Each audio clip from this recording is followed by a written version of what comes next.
여러분 안녕하십니까? 광주 MBC 뉴스데스크입니다. 더불어민주당 지도부가 광주와 전남을 찾아 예산정책협의회를 열었습니다.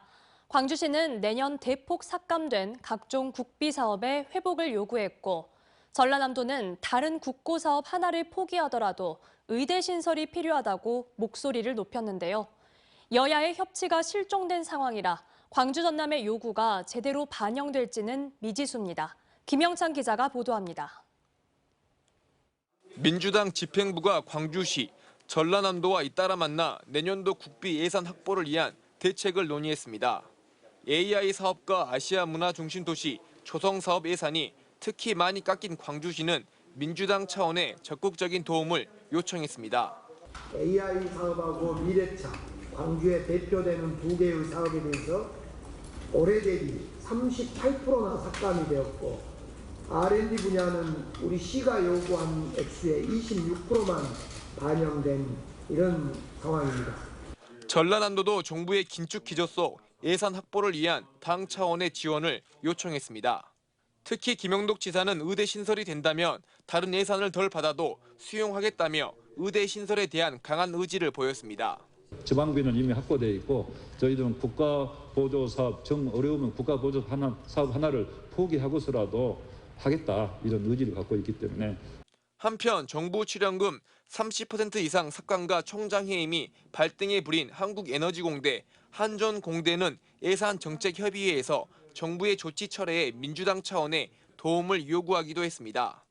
이 같은 요구에 대해 민주당은 내년도 정부 예산 편성이 사실상 감액 편성이라고 비판하면서 예산 확보에 최선을 다해 지역 현안을 챙기겠다고 말했습니다. 최대한 살려낼 것은 살려내고 지킬 것은 지키는 그런 예산 심의가 될 수 있도록 저희들이 정말로 죽을 힘을 다해서 노력하겠다는 그런 말씀을 드리겠습니다. 하지만 이재명 민주당 대표의 단식이 이어지고 있음에도 대통령실과 정부 여당이 전혀 움직이지 않는 등 여야 협치는커녕 정치 자체가 실종된 상황이어서 광주시와 전라남도의 요구가 제대로 반영될지 걱정하는 목소리가 여기저기서 나오고 있습니다. MBC 뉴스 김영창입니다. 광주시 교육청이 학교 밖 청소년들을 돌보는 대한교육기관의 지원 조례안을 받아들이겠다고 밝혔었죠. 당초 광주시에서 도맡아 했던 걸 이제부터 교육청이 주관하게 되는 건데요. 누가 얼마나 부담할 것이냐를 두고 여전히 말이 많습니다. 임지은 기자의 보도입니다. 학교 밖 청소년들의 교육 활동을 위해 교육청이 경비를 지원할 수 있도록 근거를 마련해 놓은 대한교육기관 지원 조례. 이 법안을 통과시킨 시의회와의 갈등 끝에 이정선 교육감은 그동안의 반대 입장을 바꾸고 지원에 대한 책임을 받아들이기로 했습니다. 그러면서 기존의 절반씩 부담했던 광주시 예산을 교육청에 보내달라고 덧붙였습니다. 우리 시교육청이 대한교육기관을 안정적으로 지원할 수 있도록 시청에는 충분한 예산 지원을 요청드리며 제2요구를 철회한 지 2달, 대한교육기관의 재정 부담 문제는 여전히 제자리 걸음입니다.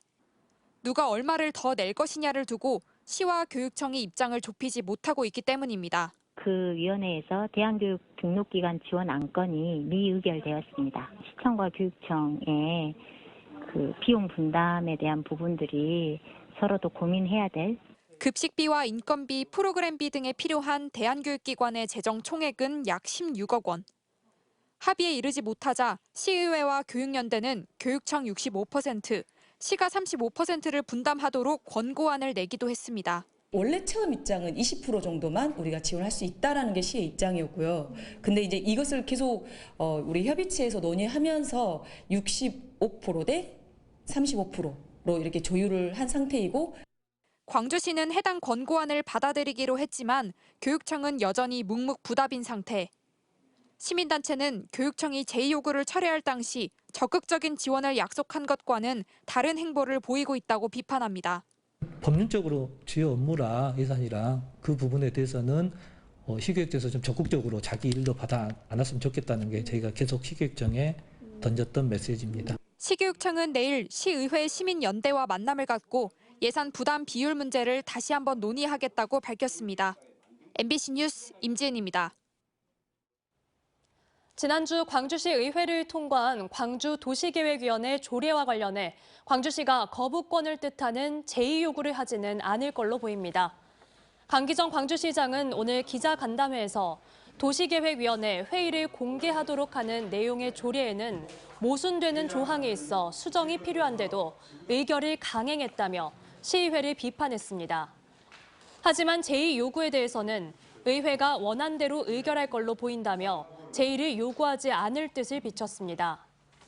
해당 조례는 지난 1일에는 상임위를, 지난 6일에는 본회의를 통과했는데 광주시는 본회의 통과 직전인 지난 6일 뒤늦게 조례에 동의하지 않겠다는 입장을 밝혀 번복 논란을 일으켰습니다.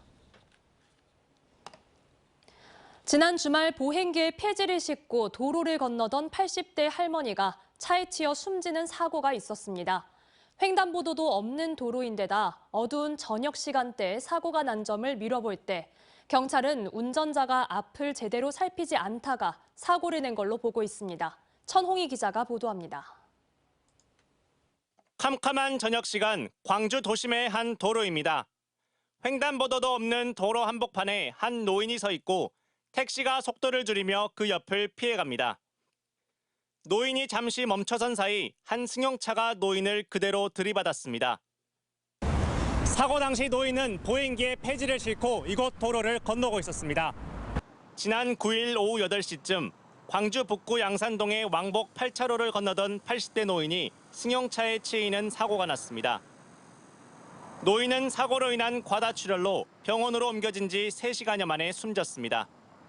숨진 노인은 아침 저녁으로 폐지를 모으며 무거운 보행기를 끌고 밤에 도로를 횡단하다 사고를 당한 것으로 전해졌습니다.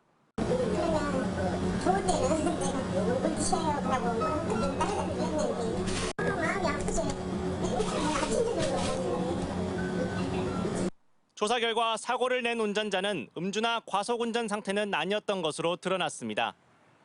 경찰은 운전자가 차선을 옮기려다 앞을 제대로 보지 않아 사고가 난 것으로 보고 정확한 경위를 조사하고 있습니다. MBC 뉴스 천홍입니다. 최근 목포의 한 교차로 인근 도로에서 우회전하던 차량과 골목길을 나오던 차량이 충돌하는 사고가 발생했습니다. 사고가 난 골목길은 급경사여서 교통사고 위험이 매우 높은 곳인데요.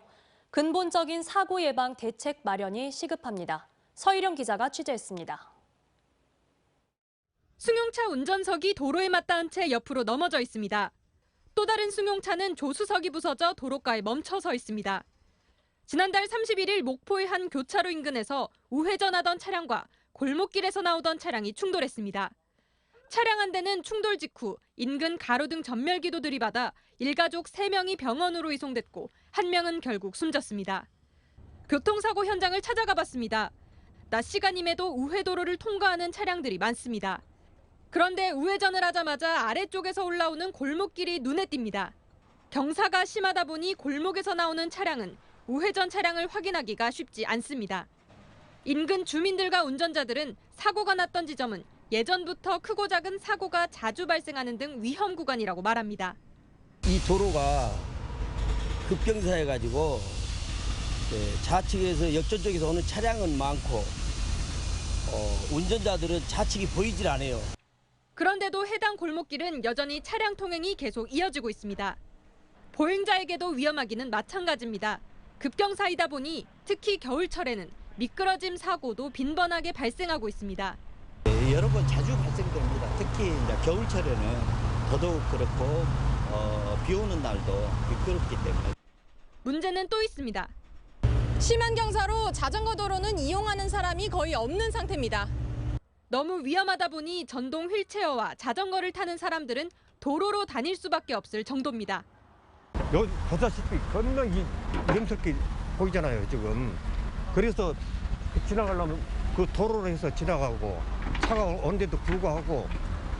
경찰은 사고 지점의 반사경과 과속 방지턱이 시급히 필요하다고 판단하고 목포시의 관련 시설 설치를 요구하기로 했습니다. MBC 뉴스 서희령입니다.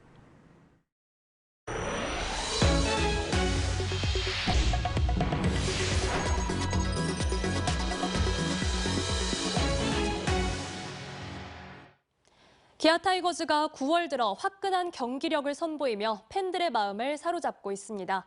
상위권 팀들의 치열한 순위 싸움 속에 내심 2위 자리까지 넘볼 기세입니다. 조현성 기자입니다. 최고령 4번 타자가 대타로 나와 말루 홈런을 치고